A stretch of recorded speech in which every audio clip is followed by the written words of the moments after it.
కానీ మీకు మంచి గుర్తింపు వచ్చింది మాత్రం శోభన్ బాబు గారితో కలిసి సర్పయాగం సినిమా. అప్పటికి పరశుర బ్రదర్స్ వాళ్ళు పరిచయం చేయబట్టే కదా మీరు అసలు వాళ్ళు పరిచయం చేయకపోతే నేను లేనమ్మా, అసలు నేను లేను, నేను ఎవరో తెలీదు. ఇప్పుడు మీరు చెప్పే ఎర్రమల్లెలు సప్తపది కూడా నేను తెనాల్లో ఉండి నా నాటకాలు నేను వేసుకుంటూ నా బిజీలో నేను ఉండి మధ్యలో ఎప్పుడో ఒక 6 నెలలకు ఒక సంవత్సరానికో వాళ్ళు పిలిస్తే ఒక వేషం వేసి రావడమే తప్ప ఫుల్ కాన్సన్ట్రేషన్ దీని మీద పెట్టింది లేదు. నేనంటూ హైదరాబాదు వచ్చి ఇక్కడే నివాసం ఉండి ఇక్కడ క్యారెక్టర్స్ చేస్తూ ఉండటం కోసం వచ్చిన అవకాశం ఇచ్చింది మాత్రం పరచూరి బ్రదర్స్. అప్పట్లో మీకు ఇంట్లో కానీ ఎక్స్టెండెడ్ పెద్ద కుటుంబాలు ఉన్నప్పుడు పెద్దలు చాలామంది ఉంటారు, పిన్నులు అత్తలు వాళ్ళందరూ ఎప్పుడు ఆపలేదా మిమ్మల్ని సినిమా ఇండస్ట్రీకి ఎందుకు మనకి అవసరం లేదు? ఆపకపోవడం కాదు, అసలు వాళ్ళకు చిన్న చూపు. ఓహో, నాటకాలు అంటే చిన్న చూపు, సినిమా అంటే ఏదో సినిమాల్లోకి వెళ్ళిపోతున్నారు, అక్కడ ఏదో జరిగిపోతుంది అనే ఒక అవును ఆ రోజుల్లో ఉండేది కూడా. ఇది 70వ 80వ దశకాల్లో బాగా ఇంకా ఎక్కువ ఉండేదని అంటుంటారు. కాబట్టి మీ కుటుంబం ఎలాంటి కుటుంబం శివపార్వతి గారు? బాగా ట్రెడిషనల్గా ఉండేవారా లేక కొంచెం అభ్యుదయ భావజాలం ఉండేవాళ్ళ? అలా ఏం కాదు, అమ్మ అన్ఎడ్యుకేటెడ్, అమ్మకు అసలు ఏమీ తెలియదు. నాన్న చదువుకున్నారు, నాన్న ఆర్టిస్టు, బాగా పాడతారు, బాగా పాడేవారు. ఆయనకి నాటకాలంటే ఇంట్రెస్ట్, అది పూర్తి ట్రెడిషన్ అంతా పకడ్బందీగా అలాగా ఏమీ లేదు. ఆమెకు అసలు ప్రపంచమే తెలియదు ఆమెకి. మేము 7 పిల్లలను పుట్టామనేది ఆశ్చర్యంగా అనిపిస్తుంటుంది నాకు ఒక్కొక్కసారి అమ్మ గురించి గుర్తు చేసుకుంటే. చాలా చిన్న ఫ్యామిలీ, ఫైనాన్షియల్గా కూడా మేమేదో పెద్ద ఎదిగి అంత స్థిరంగా ఉన్న వ్యక్తులమేం కాదు. ఓ చిన్న అంటే ఉండడానికి ఇల్లు, బతకడానికి చిన్న వనరులు ఉన్న ఫ్యామిలీయే తప్ప వెల్ సెటిల్డ్ అని చెప్పే అంత ఏం కాదు. అలా అనమాట. ఎంతమంది అక్క చెల్లెళ్ళు మీరు? ఇద్దరు. అండ్ ముగ్గురు బ్రదర్స్. సో అయితే మీరు మొత్తం 5గురికి మీరు అంటే దాదాపు 7గురిలో 2 వెళ్ళిపోయారు. ఎప్పుడు? చిన్నప్పుడే? చిన్నప్పుడు. మేము 5 ముగ్గురు బ్రదర్స్ ఉన్నారు. అసలు పెద్ద పెద్ద కుటుంబాల్లో ఎన్ని జరిగిపోతూ ఉంటాయండి కళ్ళ ముందు, అర్థం కాదు కదా. అవి మొత్తం అంటే దాన్ని జీర్ణించుకునే లోపు ఇంకోటి ఏదో కొత్త సమస్య, సవాలు, పని, ఒత్తిడి, ఇవన్నీ ఎలా జీవితం, మీ బాల్యం, మీ యవ్వనం అంతా అందులోనే కొనసాగిపోయింది. పెద్ద కుటుంబాల్లో ఏముందిలేమ్మా, మాలాంటి చిన్న కుటుంబాల్లో కూడా ఎన్నో జరుగుతూ ఉంటాయి. అవి ఆపలేము. అంటే అది బుద్ధిని బట్టి, సంస్కారాన్ని బట్టి ఉంటుంది. ఉదాహరణకి మా మదరు చనిపోయి రేపు వచ్చే ఫిబ్రవరికి 2 years అవుతుంది. 2 years. అయితే సమాజం ఎలా ఉంది అంటే డబ్బు వల్ల మనసు ఎదగదు, డబ్బుతో సంబంధమే లేదు. మనిషి ఎదగాలి, మనసు ఎదగాలి. దానికి ఏమి పెద్ద పెద్ద ఎక్విప్మెంట్స్, కోట్లు, డబ్బులు, ఎకరాలు, పొలాలు అక్కర్లేదు. మనసుకు పదును పెడితే చాలు. అయితే ఆ మనసుకు పదును పెట్టడం చాలామంది మర్చిపోయారు. అమ్మకి 3 కొడుకులు ఉండి కూడా ఆమె దాన్ని ఏమంటారు, అంతిమయాత్రలో ఆమెకి సంబంధించిన సంస్కారాలు చేయటానికి 2 కొడుకులు రాలేదమ్మా. అలా ఎలా జరిగింది అసలు? రాలేదు అంటే పెళ్ళిళ్ళు అయిన తర్వాత వాళ్ళ వరలోకి ఇరుక్కుపోతారు కొంతమంది మగవాళ్ళు. ఆవిడ పర్మిషన్ ఇవ్వలేదని మా మదర్కి ఆ కార్యక్రమాలు చేయలేదు. నా లాస్ట్ దూరంగా ఉంటారా వాళ్ళు బాగా? అంటే అమ్మ బుచ్చిరెడ్డిపాలెంలో ఉంటారు, మా సిస్టర్ అక్కడుంది, అక్కడ నా దగ్గర ఉండేవారు. బ్రదర్స్ రాని బ్రదర్స్ ఎక్కడ ఉంటారు? ఇక్కడ హైదరాబాద్లో ఉంటాడు ఒక బ్రదరు. ఇక్కడి నుంచి రావడానికి కూడా ఇబ్బందా? ఇబ్బంది, వాళ్ళు ఏదో ఇతర దేశాల్లో ఉన్నట్టు. ఇతర దేశాల్లో ఉన్నా ఈ మధ్య వస్తున్నారు అందరూ, కానీ ఇక్కడే ఉండి రాకపోవడం అనేది చాలా ఆశ్చర్యం. వచ్చారు, కార్యక్రమాలు చేయడానికి వాళ్ళకి సమయం సరిపోదు.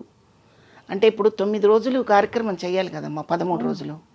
మనిషి చనిపోయిన దగ్గర నుంచి 13 రోజులు ఆ కార్యక్రమం కొడుకులు చేయాలి కదా. ఆ కార్యక్రమం చేయడానికి ఇన్ని రోజులు ఇక్కడ ఉండలేము అని చెప్పి ఆగిపోయాడు ఒకడు, మా లాస్ట్ బ్రదరు.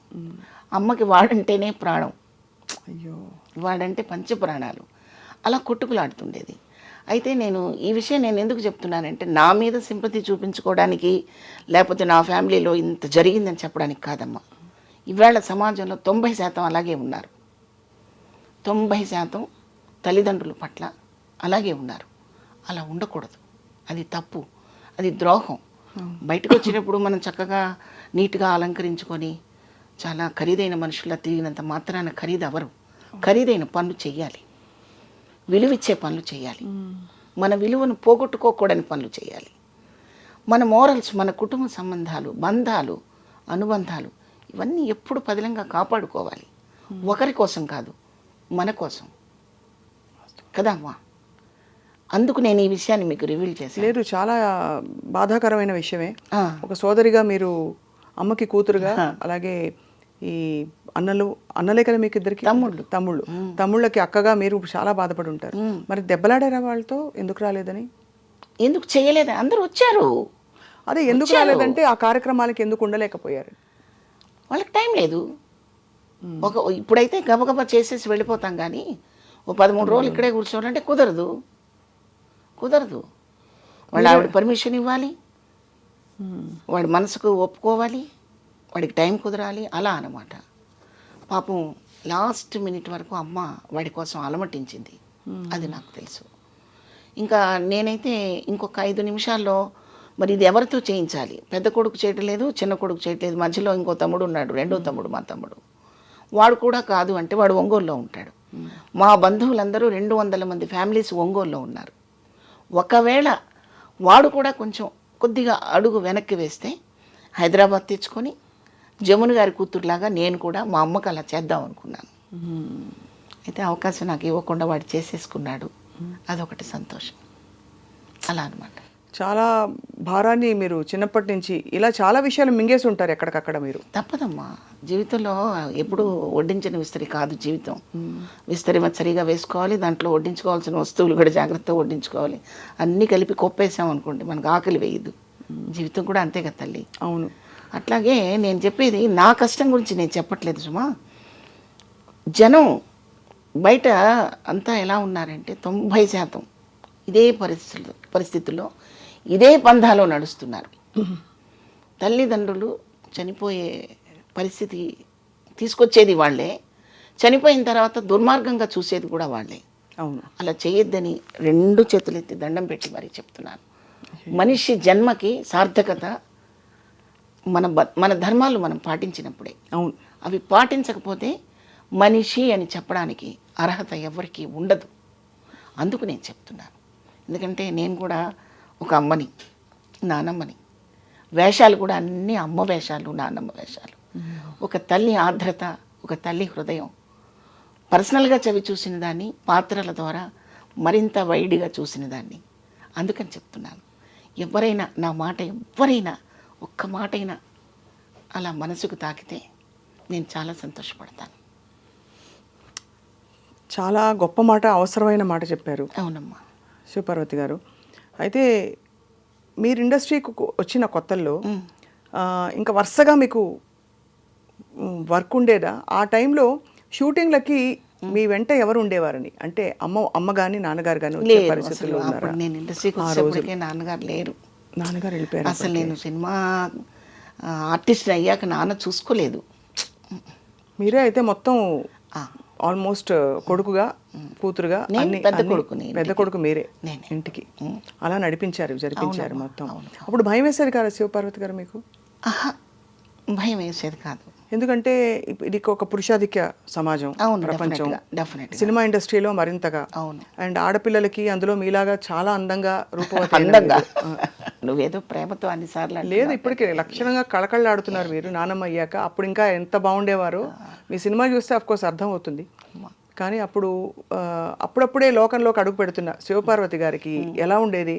అమ్మో వీళ్ళతో ఎక్కువ మాట్లాడితే ఏమనుకుంటారా, ఎందుకు వీళ్ళు ఎందుకు ఇలా ఎక్కువ నాకేసి చూస్తున్నారు, భయాలు ఉంటాయి కదా? డెఫినెట్గా ఉంటాయమ్మా, తప్పకుండా ఉంటాయి. బట్ ఆ భయాలు నన్ను ఎప్పుడు భయపెట్టలేదు. నా భయమే అది.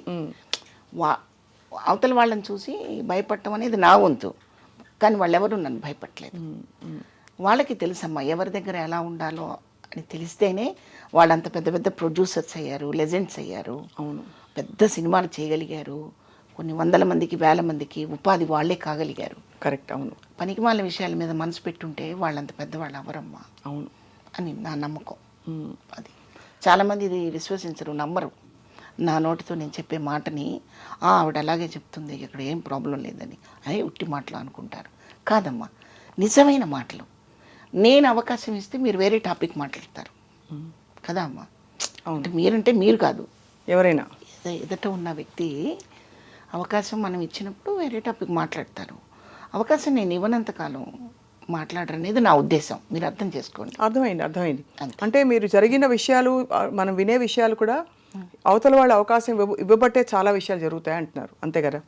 ఆ అవకాశం వాళ్ళు మంచివాళ్ళు చెడ్డవాళ్ళు కాదని నేను అంటలా. అది కాదు, సమాజంలో ప్రతి మనిషిలో మంచి చెడు రెండూ ఉంటాయి. అవును. ఇప్పుడు ఒక పర్స్ పడిపోయింది అనుకోండి రోడ్డు మీద, ఫస్ట్ మనం పర్స్ తీస్తాం. అవును. అందులో వాల్యుబుల్స్ చాలా ఉంటాయి, ఏటీఎం కార్డులు, డబ్బులు, అన్నీ ఉంటాయి. సంస్కారవంతుడు ఏం చేస్తాడు, వీడి నెంబర్ ఏమన్నా ఉందా అని చూసి, బాబు ఈ పర్స్ పోయింది బాబు, ఈ నెంబర్ ఈ పర్స్ మీదే అని చెప్తాడు. కాకపోతే వేరే మనిషి అనుకోండి, ఆ నెంబర్ మాత్రం తీసి తొంగలో తొక్కేసి మిగతావన్నీ తీసి జేబులు వేసుకుంటాడు. ఇప్పుడు తప్పెవరిదంటారు అమ్మడు? అంతే కదా, చెప్పండి. అంత బలమైందే అవకాశం కూడా. ఇప్పుడు కాకపోతే 10 అవకాశాలు రావచ్చు, 9 పోయి 1 రావచ్చు, పోతాయి. అలా మనం వేరే తోవలోకి వెళ్ళకపోతే అన్ని అవకాశాలు వస్తాయా అంటే రాకపోవచ్చు. ఓర్పు ఉండాలి మనకి, ఓర్పు ఉండాలి. బహుశా మీరు అన్నట్టు అదే, మన మీద మనకు నమ్మకం ఉండాలి. ఎందుకంటే మీరు సప్తపది, ఎర్రమల్లెలు అవన్నీ పాత్రలు వేశాక కూడా మీరు అన్ని 200 సినిమాల ప్రయాణం మీరు కొనసాగింది. అంటే ఖచ్చితంగా మీ మీద మీ రంగస్థల అనుభవంతో పాటు మీకుండే ఆత్మస్థైర్యం కూడా చాలా కలిసి వచ్చింది కదండి. అందులో పరుచూరి బ్రదర్స్ మీకు చాలా సపోర్ట్ అమ్మా, చాలా సపోర్ట్ చేసేవారు. అంటే వాళ్ళు డైరెక్ట్గా సినిమాలో పాత్రలు ఆఫర్ చేశారా మీకు? ఎలాగా? సప్తపది సర్పయాగం అప్పుడు ఆయనే డైరెక్టర్ గారు అమ్మా, గోపాలకృష్ణ గారి డైరెక్షన్ దానికి, రామానాయుడు గారు, సురేష్ ప్రొడక్షన్స్.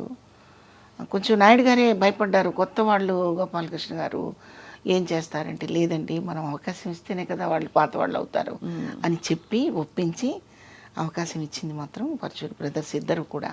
సో నాయుడు గారు కూడా ఒక సీన్ చేశాక, ఒకరోజు షూటింగ్ జరిగాక ఆయన ఉండి, నువ్వు చక్కగా రోజు ఇలా చక్కగా రెడీ అవ్వాలి, హెయిర్ డిస్టర్బ్ అవుతుందా, మేకప్ డిస్టర్బ్ అవుతుందా అన్నీ చూసుకోవాలి, కాన్సన్ట్రేషన్ అంతా క్యారెక్టర్ మీద పెట్టు నువ్వు అన్నారు అని చెప్తుండేవారు ఆయన.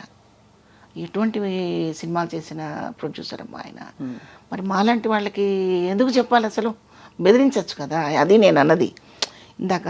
మాకు భయం ఉండొచ్చు కానీ అవతల వాళ్ళు మనం భయపెట్టలేదు అంటే దాని అర్థం అదే. రామానాయుడు గారు ఏంటి ఇలాంటి వాళ్ళని పట్టుకొచ్చారని ఒక మాట అంటే ఫేడ్ అవుట్ అయిపోతాం, ఎప్పుడూ అనలేదు.